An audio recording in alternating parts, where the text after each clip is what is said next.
నమస్తే, నేను మీ Shiva. Welcome to political engine. Bharatiya Janata Party జాతీయ అధ్యక్ష పదవి మార్చిలో జేపీ నడ్డా గారి యొక్క పదవీ కాలం అయితే ముగియబోతోంది. జగత్ ప్రకాష్ నడ్డా గారు ఇప్పటికే రెండోసారి జాతీయ అధ్యక్షుడిగా అయితే కొనసాగుతున్నారు. బీజేపీలో రెండు కంటే పైబడి ఎక్కువ సార్లు జాతీయ అధ్యక్షులుగా పనిచేసిన వారు ఎవరు ఉండరు. అది ఆ పార్టీ సిద్ధాంతం. 2 సార్లు మాత్రమే జాతీయ అధ్యక్షుడిగా పనిచేయాలి అన్నదైతే సిద్ధాంతం. సో వచ్చే జాతీయ అధ్యక్షుడు ఎవరు ఏంటి అనేదైతే ఇప్పుడు చాలా కీలకంగా ఉంది. సో జాతీయ స్థాయిలో బీజేపీ జాతీయ అధ్యక్షుడిగా రామ్ మాధవ్ గారి పేరు అయితే వినిపిస్తుంది. ఈయన తెలుగు వ్యక్తి, అమలాపురానికి చెందిన వ్యక్తి, ఉన్నత చదువులు చదివిన వ్యక్తి, ఒక రచయితగా, జర్నలిస్టుగా ఎన్నో అద్భుతమైన అంశాల మీద స్పందించే వ్యక్తి. ముఖ్యంగా ఈ రామ్ మాధవ్ గారు చాలా కీలకంగా 2014 నుంచి బీజేపీలో కొంచెం కీలకంగా అయితే వ్యవహరించారు. సో రామ్ మాధవ్ గారు ఆర్ఎస్ఎస్కు చెందిన వ్యక్తి.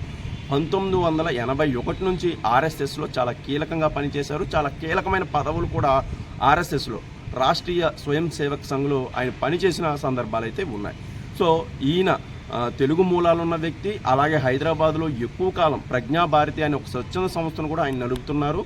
సో దీనికి సంబంధించి ఆయన ఎన్నో కాలం జాతీయ పత్రికల్లో కానీ, జాతీయ మీడియాలో కానీ తెలుగు, అలాగే ఇంగ్లీషు, హిందీ అనర్గళంగా మాట్లాడగలరు, సమన్వయం చేసుకోగలరు. సో ఆర్ఎస్ఎస్ యొక్క ప్రోద్బలంతో జాతీయ స్థాయిలో కూడా చాలా కీలకమైన పదవులు రామ్ మాధవ్ గారు అనుభవించిన సందర్భాలు ఉన్నాయి. 2014 నుంచి ఆర్ఎస్ఎస్ యొక్క స్ఫూర్తి లేకపోతే ఆర్ఎస్ఎస్ యొక్క సిఫార్సుతోనే భారతీయ జనతా పార్టీలో జాతీయ కార్యదర్శిగా కూడా రామ్ మాధవ్ గారు కొనసాగారు. ముఖ్యంగా ఈశాన్య భారతదేశం, అలాగే కాశ్మీర్ వంటి అంశాల్లో కూడా రామ్ మాధవ్ గారు చాలా కీలకమైన కొన్ని అంశాలైతే ఆయన స్పృశించారు. బీజేపీ యొక్క భావజాలాన్ని, సిద్ధాంతాలని, అలాగే ప్రభుత్వం యొక్క పూర్తి స్థాయి అంశాలను పూర్తిగా చైతన్యవంతం చేయడంలో రామ్ మాధవ్ గారు చాలా కీలకంగా పనిచేస్తారు. ఏదైనా ఒక సబ్జెక్టును ఆయన ఎత్తుకుంటే కింది స్థాయి వారికి కూడా అర్థమయ్యేలాగా, అలాగే ఉన్నతమైన స్థాయి వారికి ఆలోచింపజేసేలాగా మాట్లాడగలగడంలో దిట్ట. సో ఇంతటి కీలకమైన అంశాలు ఉన్న వ్యక్తి, అలాగే రచయితగా, జర్నలిస్ట్గా భాషల మీద పట్టున్న వ్యక్తి. ముఖ్యంగా భారతదేశాన్ని మొత్తాన్ని సమన్వయం చేయగల సమర్థుడు రామ్ మాధవ్ గారు కొంచెం ఎనర్జెటిక్గా ఉంటారు. ఆహార అంశాల్లో కానీ, శారీరక దృఢత్వంలో కానీ చాలా గట్టిగా ఉన్న వ్యక్తి కాబట్టి అలాంటి వ్యక్తి అయితే పూర్తిగా బీజేపీ యొక్క పరిపాలనను, లేకపోతే పార్టీ యొక్క విషయాలను చాలా గట్టిగా చూసుకోగలడు. ఆయనకి ఆర్ఎస్ఎస్ కానీ, విశ్వ హిందూ పరిషత్ కానీ మద్దతు ఉంటుందని అయితే భావిస్తున్నారు. సో జాతీయ స్థాయిలో కూడా రామ్ మాధవ్ గారు పేరైతే వినిపిస్తుంది. గతంలో కూడా తెలుగువారు బంగారు లక్ష్మణ్ గారు కానీ, అలాగే వెంకయ్య నాయుడు గారు కానీ బీజేపీ జాతీయ అధ్యక్షులుగా పనిచేసిన సందర్భాలు అయితే ఉన్నాయి. బంగారు లక్ష్మణ్ గారు కొన్ని అవినీతి అంశాల విషయంలో కానీ, కొన్ని అనుకోని పరిణామాల నేపథ్యంలో పూర్తి స్థాయి కాలం పనిచేయలేదు. సో వెంకయ్య నాయుడు గారు అయితే సమర్థంగా పనిచేసిన బీజేపీ జాతీయ అధ్యక్షుడిగా పేరు తెచ్చుకున్నారు. సో దాని తర్వాత మళ్ళీ రామ్ మాధవ్ గారి పేరైతే వినిపించడం చాలా శుభసూచకం అని చెప్పాలి. ఎందుకంటే జాతీయ స్థాయిలో కీలకమైన స్థానంలో తెలుగువాడు కూర్చుంటే మనందరం గర్వించదగ్గదే.